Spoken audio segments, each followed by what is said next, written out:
Në kuadër të projektit ndërkombëtar RED dhe në bashkëpunim me Departamentin e Historisë të Universitetit Luigjë Gurakuçi, u zhvillua në Bibliotekën Shkencore një bisedë hapur akademike me fokus temën Shqipëria, historia, politika dhe lufta e ftohtë. Siç dihet, kjo është një periudhë fas kyçe në historinë e Shqipërisë, e cila ka shënjuar më pas edhe mënyrën se si lexojmë sot historinë e Shqipërisë.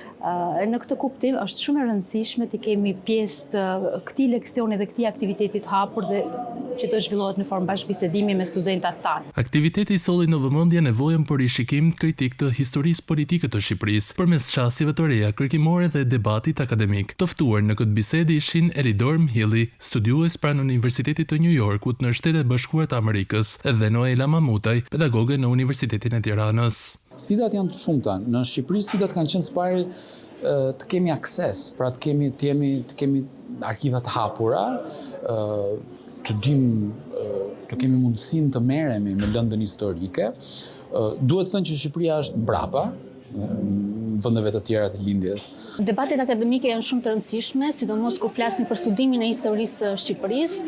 Ne sot konkretisht do flasim për një nga debatet kyçe për politikën e jashtme të Shqipërisë gjatë periudhës komuniste, dhe mendoj që çdo debat, edhe kur ka kritika, janë mjaft të vlefshme. Pjesë e debatit u bën edhe student dhe pedagog, të cilët u përfshin aktivisht në diskutime, duke kthyer aktivitetin në një hapësirë reflektimi dhe dialogu akademik mbi të shkuarën dhe ndikimin e saj në shoqërinë shqiptare sot.